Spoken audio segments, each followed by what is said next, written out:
Magmula pa noong bata ako, meron akong mahinang pangangatawan at palaging may sakit. Kaya inasam ko ang isang malusog na katawan. Noong Marso 2012, pinalad ako na matanggap ang gawain ng Diyos sa mga huling araw. Makalipas ang ilang buwan, napansin ko na hindi ako madalas sipunin o lagnatin gaya ng dati. Bumuti rin ang aking migraine at cervical spondylosis. Napuno ng pasasalamat sa Diyos ang aking puso at mas ginanahan akong talikuran ang mga bagay at gugulin ang aking sarili. Noong panahong iyon, isa akong leader ng iglesia. At upang maayos na magampanan ang gawain ng iglesia, binaliwala ko ang paghadlang at pagsalungat ng aking pamilya at walang pagod na gumawa mula bukang liwayway hanggang dapit hapon na ginagampanan ang aking tungkulin. Isang araw noong Mayo 2020, napansin kong may kaunting pananakit sa aking leeg. Naninigas ito kapag inililingon ko sa magkabilang panig at lumalagotok. Pagkatapos maupo pa ng kaunti, nagsimula akong mahilo at nagsimulang kumirot ang kanang braso ko at namanhid, kaya mahirap hawakan ang mga bagay. Noong una, hindi ko ito masyadong pinansin. Inaakalang pagkatapos kong magsimulang manampalataya sa Diyos, hindi lamang niya tinanggal ang dati kong mga sakit, kundi inayos din niya ang buong pangangatawan ko. Dahil inilalaan ko ang aking sarili ng full-time sa aking tungkulin ngayon, nanampalataya akong poprotektahan ako ng Diyos at hindi hahayaang lumala ang kondisyon ko. Inakala ko na sa pagtatama ko ng aking karaniwang postura sa pag-upo at wastong pag-eehersisyo, hindi ito magiging isang malaking problema.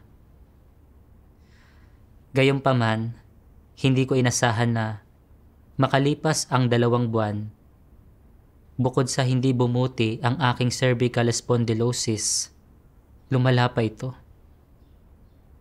Madalas manakit ang aking ulo at nahihilo ako. Nanuyot ang mga mata ko at hindi komportable at masakit at manhid ang aking kanang balikat. Nahirapan pa nga akong mag-chopstick. Nagsimula akong mag-alala na lulubha ang kalagayan ko. Kung ang isang bahagi ng katawan ko ay manghina at maging paralisado, paano ako makapagpapatuloy sa paggawa ng aking tungkulin? Hindi ba't mangangahulugan iyon na maiwawala ko ang aking pagkakataong tanggapin ang pagliligtas ng Diyos?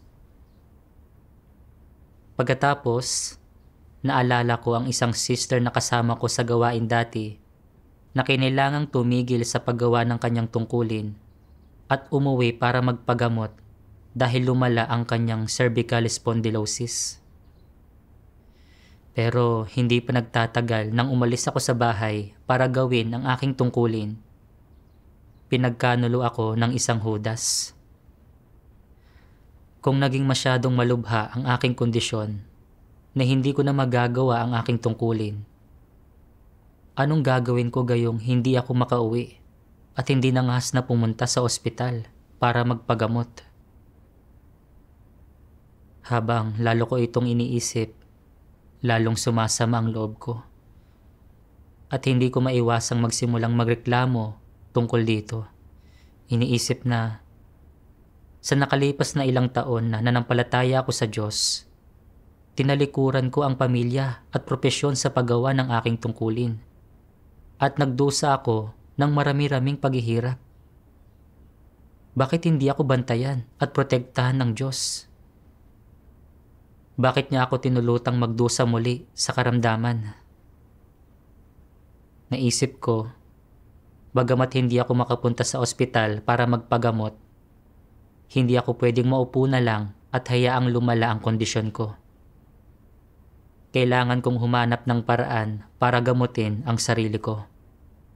Kung hindi, Habang lumalala ang kondisyon ko, hindi lamang ako lalong magdurusa, kundi lalong hindi ko na rin magagawang gampanan pa ang tungkulin ko at ano na lang ang mangyayari kung gayon.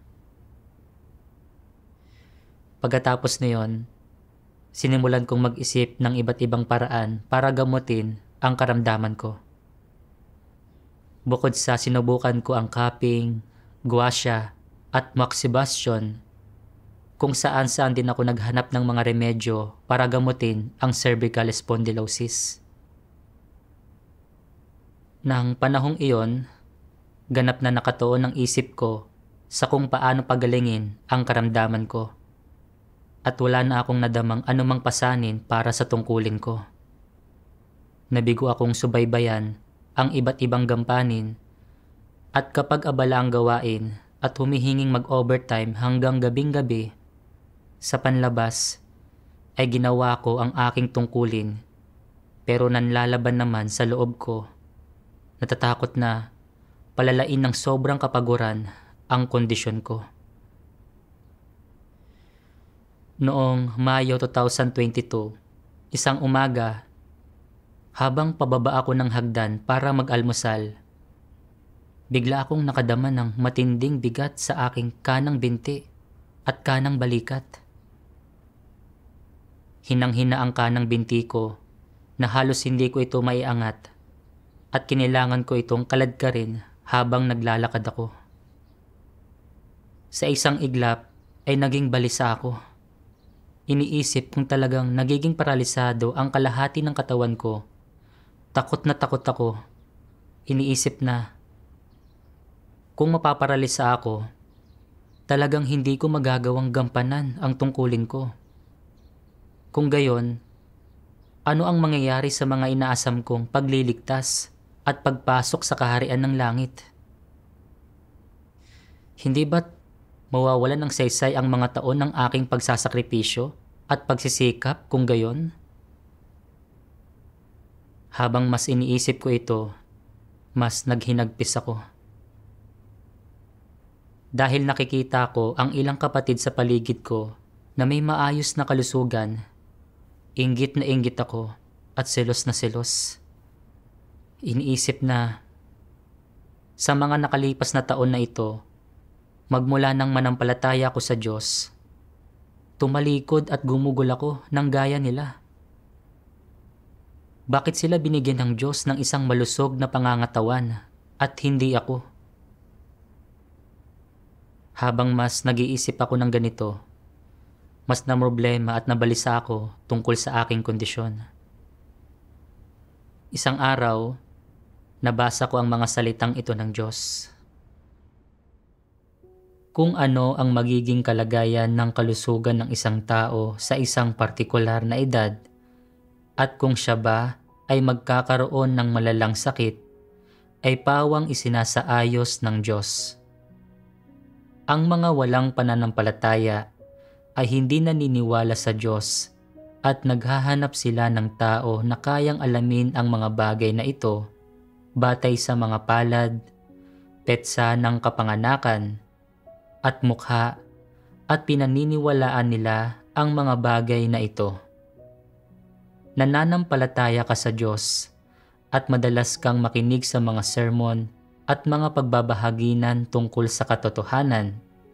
Kaya kung hindi ka naniniwala rito, ikaw ay walang iba kundi isang taong hindi nananampalataya. Kung tunay kang nananampalataya na ang lahat ay nasa mga kamay ng Diyos, dapat mong paniwalaan na ang mga bagay na ito, ang malulubhang sakit, malalalang sakit, mga simpleng sakit, at ang kalusugan, ay lahat nasasailalim sa kataas-taasang kapangyarihan at mga pagsasaayos ng Diyos. Ang paglitaw ng isang malubhang sakit at kung ano ba ang magiging kalagayan ng kalusugan ng isang tao sa isang partikular na edad ay hindi mga bagay na nangyayari ng nagkataon lang. At ang maunawaan ito ay ang magkaroon ng positibo at tumpak na pag-unawa. Ito ba ay naaayon sa katotohanan? Ito ay naaayon sa katotohanan. Ito ang katotohanan. Dapat mong tanggapin ito. At ang iyong saloobin at mga pananaw sa bagay na ito ay dapat na magbago. At ano ang nalulutas sa sandaling magbago ang mga bagay na ito? Hindi ba't nalulutas na ang iyong mga damdamin ng pagkabagabag, pagkabalisa, at pag-aalala? Kahit papaano man lang, ang iyong mga negatibong emosyon ng pagkabagabag, pagkabalisa, at pag-aalala tungkol sa pagkakasakit ay nalulutas sa teorya. Dahil binago na ng iyong pag-aunawa ang iyong mga kaisipan at pananaw, nalulutas na nito ang iyong mga negatibong emosyon. Ang ating pinag-uusapan ay ang pagkakasakit. Ito ay isang bagay na mararanasan ng karamihan ng tao sa kanilang buhay. Kaya naman, kung anong uri ng sakit ang dadapo sa katawan ng mga tao sa kung anong oras o edad, at kung ano ang magiging kalagayan ng kanilang kalusugan, ay pawang mga bagay na isinasaayos ng Diyos at hindi maaaring ang mga tao ang magpasya ng mga bagay na ito. Tulad ng kung kailan ipinanganak ang isang tao, hindi sila ang maaaring magpasya nito. Kaya, hindi ba't kahangalan na mabagabag, mabalisa, at mag-alala sa mga bagay na hindi naman ikaw ang makapagpapasya? Dapat ay lutasin ng mga tao ang mga bagay na kaya nilang lutasin. At para naman sa mga bagay na hindi nila kayang gawin, dapat nilang hintayin ang Diyos. Dapat magpasakop ng tahimik ang mga tao at humingi sa Diyos ng proteksyon. Ito ang kaisipang dapat taglayin ng mga tao. Kapag talagang dumating na ang sakit at malapit na ang kamatayan, ang mga tao ay dapat magpasakop at hindi magreklamo o maghimagsik laban sa Diyos o magsabi ng mga bagay na lumalapastangan sa Diyos o ng mga bagay na umaatake sa Kanya. Sa halip, ang mga tao ay dapat na tumindig bilang mga nilikha at danasin at pahalagahan ang lahat ng nagmumula sa Diyos. Hindi nila dapat subukan na pumili ng mga bagay para sa kanilang sarili. Ito ay dapat maging isang espesyal na karanasan na nagpapasagana sa iyong buhay. At hindi naman ito masamang bagay, hindi ba? Kaya naman, pagdating sa pagkakasakit, dapat munang lutasin ng mga tao ang kanilang mga maling kaisipan at pananaw ukol sa sanhi ng sakit. At pagkatapos ay hindi na sila mag-aalala tungkol dito. Bukod dito, ang mga tao ay walang karapatan na kontrolin ang mga bagay na nalalaman o hindi nalalaman, at wala rin silang kakayahang kontrolin ang mga ito, sapagkat lahat ng bagay na ito ay nasa ilalim ng kataas-taasang kapangyarihan ng Diyos. Ang saloobin at prinsipyo ng pagsasagawa na dapat meron ang mga tao ay ang maghintay at magpasakop. Mula sa pagkaunawa hanggang sa pagsasagawa, ang lahat ay dapat gawin ayon sa mga katotohanang prinsipyo. Ito ang paghahangad sa katotohanan. Mula sa mga salita ng Diyos, natando ko na kung lulubhaman ang sakit ko o hindi, o hahantong sa pagkaparalisa, ay pawang nasa mga kamay ng Diyos. At na dapat akong magpasakop sa kataas-taasang kapangyarihan at mga pagsasaayos ng Diyos. Ito ang matalinong pagpili. Gayunpaman, hindi ko pa naunawaan ang pagkamakapangyarihan sa lahat at kataas-taasang kapangyarihan ng Diyos. Naglaan ako ng maraming lakas at pag-aalala sa paggagamot sa aking karamdaman, nababahala at nababalisa sa lahat ng oras, at nagkikimkim pa nga ng mga maling pag-aunawa at pagrereklamo sa Diyos. Talagang naging hangal ako. Dapat akong magkaroon ng isang mapagpasakop na saloobin na matutuhan ang mga aral mula sa aking karamdaman at magkaroon ng tunay na pagtitiwala sa Diyos. Bukod dito, kapag masama ang pakiramdam ko, dapat akong sumailalim sa normal na gamutan at pangangalagang pangkalusugan at gawin ang tungkulin ko sa pinakamaaabot ng kakayahan ko. Ang pagsasagawa ng ganito ay hindi lilihis sa mga hinihingi ng Diyos at ang saloobing dapat ay tinataglay ko. Nang matanto ko ito, medyo naibsan ang pagkabalisa ko at gusto kong magpasakop sa pamamatnugot at mga pagsasaayos ng Diyos. Mula noon, hinayaan kong mangyari ng natural ang mga bagay-bagay at makatwirang isinaayos ang aking oras para sa pagpapagamot at pangangalaga sa sarili. Minsan, kakalma ako at maginilay-nilay. Bakit ako nagrereklamo kapag lumalala ang sakit ko? Ano ba mismo ang tiwaling disposisyon na nagdidikta nito? Pagkatapos ay nabasa ko ang mga salitang ito ng Diyos. Kapag ang mga tao ay nagsimulang maniwala sa Diyos, sino sa kanila ang walang sariling mga pakay, motibasyon, at ambisyon? Kahit na may isang bahagi sa kanila na naniniwala sa pag-iral ng Diyos at nakakita sa pag-iral ng Diyos, ang kanilang pananampalataya sa Diyos ay naglalaman pa rin ng ganoong mga motibasyon at ang kanilang pinakapakay sa paniniwala sa Diyos ay ang pagtanggap ng kanyang mga pagpapala at ng mga bagay na gusto nila. Sa mga karanasan ng mga tao sa kanilang buhay, madalas nilang naiisip sa kanilang sarili. Tinalikuran ko ang aking pamilya at karera para sa Diyos. At ano ang ibinigay niya sa akin? Dapat kong kwentahin ito at siguraduhin ito. May natanggap ba ako na anumang pagpapala kamakailan? Marami ang ibinigay ko sa panahong ito. Ako ay tumakbo ng tumakbo at labis na nagdusa. May ibinalik bang anumang pangako ang Diyos? Naalala ba niya ang aking mabubuting gawa? Ano ang magiging hantungan ko? Maaari ko bang matanggap ang mga pagpapala ng Diyos? Ang bawat tao ay patuloy na gumagawa ng ganitong mga pagkalkula sa loob ng kanilang puso at naglalatag sila ng mga hinihingi sa Diyos na nagtataglay ng kanilang mga motibasyon, ambisyon, at transaksyonal na pag-iisip.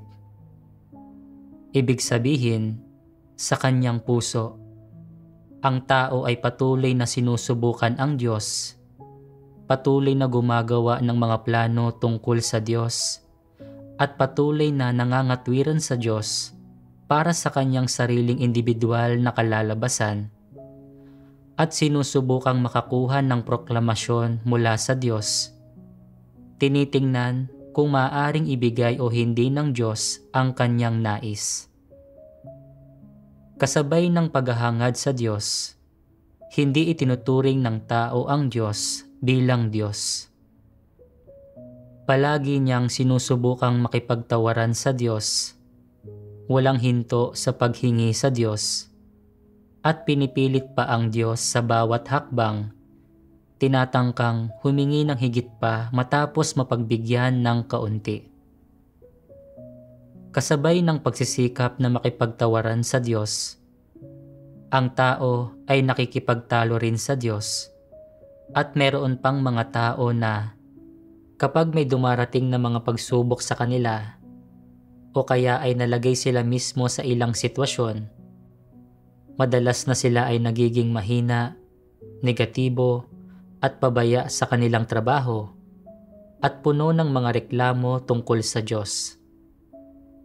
Magmula nang ang tao ay magsimulang maniwala sa Diyos, Itinuturing ng tao ang Diyos na isang cornucopia, isang Swiss Army na lanseta, at itinuturing ang sarili niya na pinakamalaking pinagkakautangan ng Diyos, na para bang ang pagsisikap na makakuha ng mga pagpapala at pangako mula sa Diyos ay ang kanyang likas na karapatan at obligasyon, habang ang responsibilidad ng Diyos ay ang ingatan at pangalagaan ang tao at magbigay ng pangtustos sa kanya. Ganito ang pangunahing pag-aunawa sa pananampalataya sa Diyos ng lahat ng taong naniniwala sa Diyos, at ito ang kanilang pinakamalalim na pagkaunawa sa konsepto ng pananampalataya sa Diyos.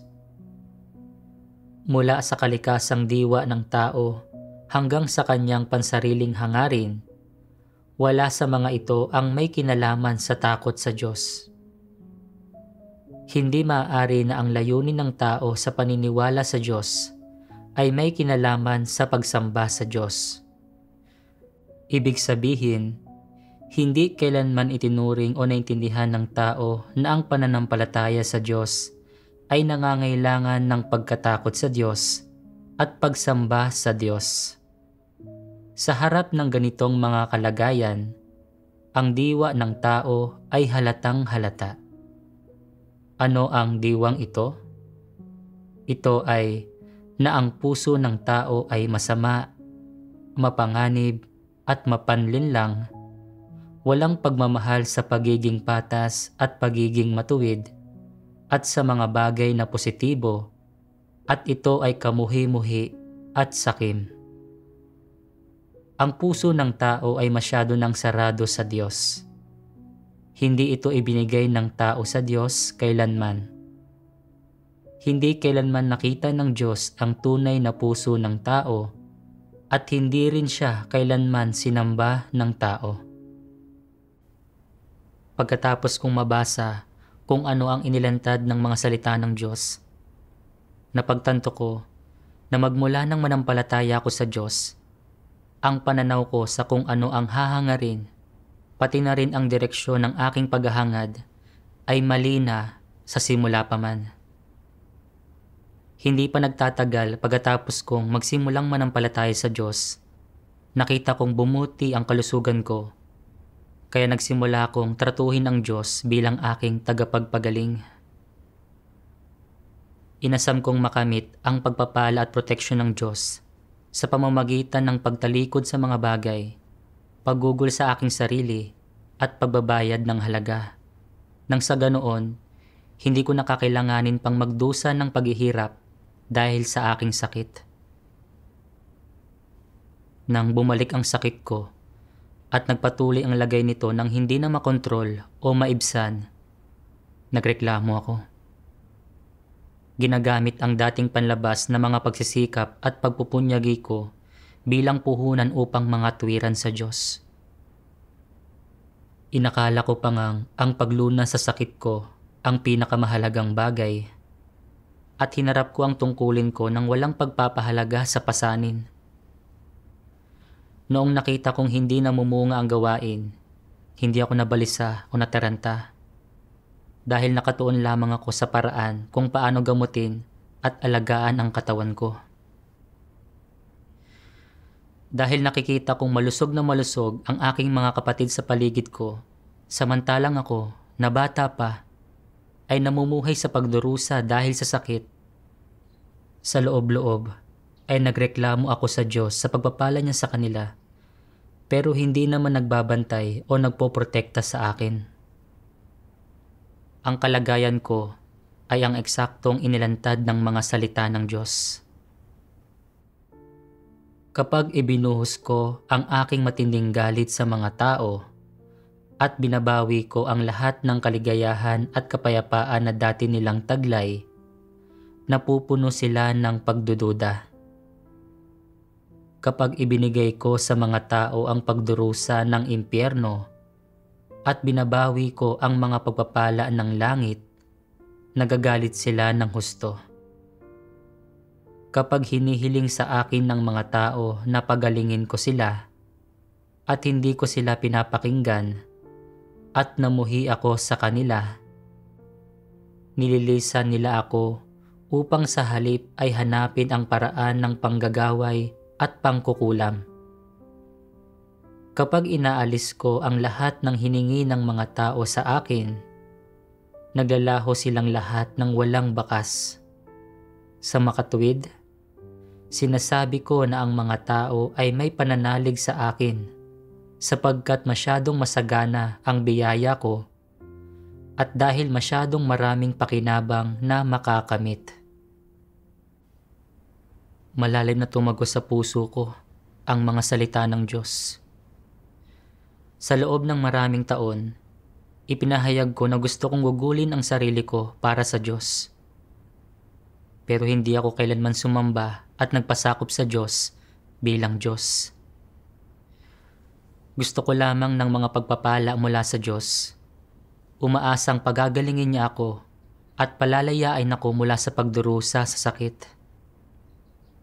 Malinaw na sinusubukan kong gamitin ang Diyos at makipagtawaran sa Kanya. Pero sa labas ay ipinangangalandakan kong ginugugol ko ang aking sarili para sa Diyos. Hindi ba't lantaran itong panlilin lang at paglaban sa Diyos? Tunay na kasuklam-suklam ako. Kasunod nito, binasa ko ang isang sipi ng mga salita ng Diyos at nakita ang isang daan ng pagsasagawa. Kapag ang isang tao ay labis na nag-aalala tungkol sa kanyang pisikal na katawan at pinananatili itong busog, malusog at malakas, ano ang halaga nito sa kanya?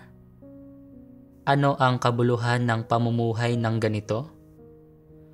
Ano ang halaga ng buhay ng isang tao? Ito ba ay para lamang sa pagpapakasasa sa laman tulad ng pagkain, pag-inom, at pagpapakaaliw? Kapag ang isang tao ay pumarito sa mundong ito, hindi ito para sa kasiyahan ng laman, ni sa pagkain, pag-inom, at paglilibang. Hindi dapat mamuhay ang isang tao para sa mga bagay na iyon. Hindi iyon ang halaga ng buhay ng tao at hindi rin ang tamang landas. Ang halaga ng buhay ng tao at ang tamang landas na susundin ay kinabibilangan ng pagsasakatuparan ng isang mahalagang bagay at pagtatapos ng isa o maraming trabahong may halaga. Hindi ito tinatawag na propesyon. Ito ay tinatawag na tamang landas at tinatawag din itong wastong gampanin. Sabihin mo sa akin, sulit ba para sa isang tao na magbayad ng anumang halaga para matapos ang ilang gawain na may halaga, mamuhay ng makabuluhan at may halaga, at hangarin at tamuhin ang katotohanan? Kung talagang ninanais mong hangarin ang pagkaunawa sa katotohanan, natahakin ang tamang landas sa buhay, nagampanan ng maayos ang iyong tungkulin, at mamuhay ng isang mahalaga at makabuluhang buhay. Kung gayon, hindi ka mag-aatubiling ibigay ang lahat ng lakas mo, magbayad ng lahat ng halaga, at ibigay ang lahat ng iyong oras at kabuuan ng mga araw mo. Kung makaranas ka ng kaunting karamdaman sa panahong ito, hindi ito mahalaga, hindi ka nito madudurog. Hindi ba't mas nakahihigit ito sa habang buhay na kaginhawahan, kalayaan, at kawalang ginagawa, tinutustusan ang pisikal na katawan hanggang sa puntong busog at malusog na ito, at sa huli ay nagkakamit ng mahabang buhay? Alin sa dalawang mapagpipiliang ito ang isang buhay na may halaga? Alin ang makapagbibigay ng kaginhawahan at nang walang pagsisisihan sa mga tao kapag naharap sila sa kamatayan sa pinakahuli? Ang makapamuhay ng makabuluhan. Ibig sabihin nito, sa puso mo, may makakamit ka at makadarama ka ng ginhawa. Paano naman iyong mga busog at nagpapanatili ng kulay rosas na kutis hanggang kamatayan? Hindi sila naghahangad ng makabuluhang buhay, kaya ano ang nararamdaman nila kapag namatay sila? Na parang namuhay sila ng walang kabuluhan. Ang apat na salitang ito ay tumatagos. Namumuhay ng walang kabuluhan. Ano ang ibig sabihin ng namumuhay ng walang kabuluhan? Ang sayangin ang buhay ng isang tao. Namumuhay ng walang kabuluhan, sinasayang ang buhay ng isang tao. Ano ang batayan ng dalawang pariralang ito? Sa dulo ng kanilang buhay, napagtatanto nila na wala silang nakamit. Ano ang dapat makamit ng isang tao kung gayon? Dapat niyang makamit ang katotohanan o maisakatuparan ang mga mahalaga at makabuluhang bagay sa buhay na ito. Dapat niyang gawin ng maayos ang mga bagay na dapat gawin ng isang nilikha. Kung mabibigo siyang gawin ang lahat ng iyon at mamumuhay lamang para sa kanyang pisikal na katawan, mararamdaman niya na hindi naging makabuluhan ang buhay niya at nasayang lang ito. Mula sa mga salita ng Diyos, naunawaan ko na ang tamang pananaw kung ano ang hahangarin sa pananampalataya sa Diyos ay ang hanapin na maunawaan ng katotohanan at makamit ang pagpapasakop sa Diyos. Kahit anong kapaligiran pa ang isinasaayos ng Diyos, kahit nasa harap ng malubhang sakit at pagdurusa, dapat ako magpasakop sa pamamatnugot at pagsasaayos ng Diyos at tuparin ang tungkulin ko bilang isang nilikha. Ang ganitong uri ng paghahangad ay mahalaga at makabuluhan at aalalahanin ng Diyos. Gayunpaman, palagi kong hinanap ang makalamang kapayapaan, ang isang buhay na walang sakit o sakuna at mamuhay ng malusog. Nang lumubha ang sakit ko, nagsimula akong mga tuwiran sa Diyos at magreklamo at tumutuon lamang sa paggagamot at pangangalaga sa sarili at ayaw ko pangang gawin ang tungkulin ko. Walang kabuluhan ang gayong paghahangad. Natanto ko na kahit na mapabuti ko ang aking kalusugan at mamuhay ng isang mapayapa, malusog na buhay, kung hindi ko naman natupad ang tungkulin at responsibilidad ko bilang isang nilikha, at kung nabigo akong tapusin ang misyon ko, magiging isang naaksay ang buhay ito at magiging walang saysay ang pag-iral ko sa mundong ito. Nang matanto ko ito, sumigla ako. Kung magiging malalaman ang sakit ko o kung magiging paralisado man ako, ang pinakamahalagang bagay ay ang tuparin ko ang aking tungkulin. Mula noon, inilaan ko ang aking puso sa aking tungkulin at sinubaybayan ang iba't ibang gampanin. Isang araw, habang nagtatype ako sa computer, biglang hindi maigalaw ang kanang balikat ko. At nakaramdam ako ng matinding pananakit nang inangat ko ang aking kanang braso. Naging napakahirap mag-type. Nagsimula na naman akong mag-alala.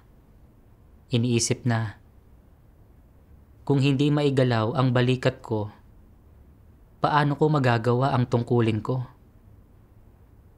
Inisip ko, magpapahinga ako at baka bubuti na ito bukas.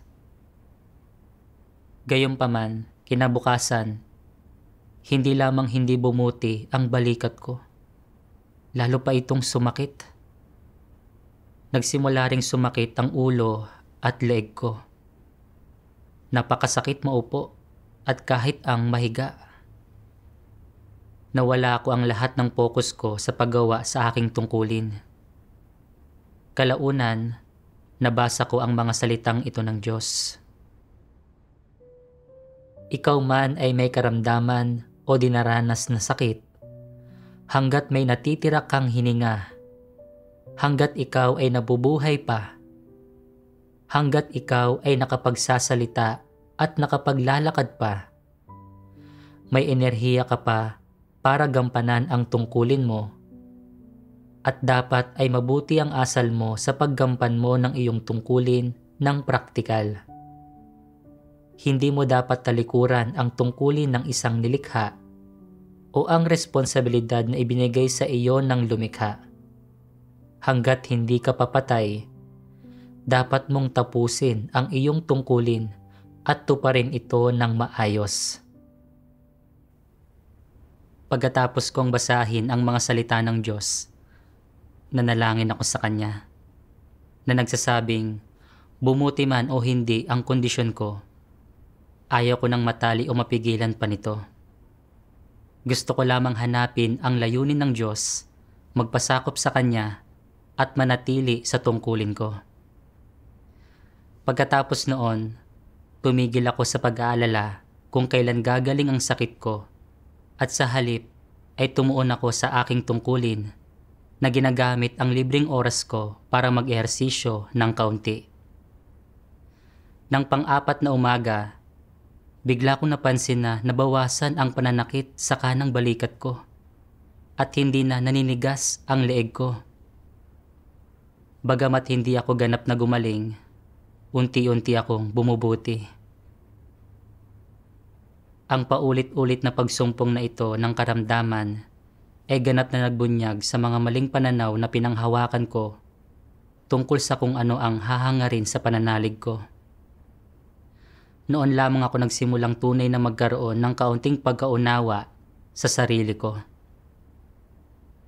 Sa pamamagitan ng mga salita ng Diyos, natutuhan ko rin kung paano wastong gamutin ang karamdaman at kung paano tuparin ang tungkulin ko sa gayong mga panahon. Pinasasalamatan ko ang Diyos sa Kanyang pagliligtas.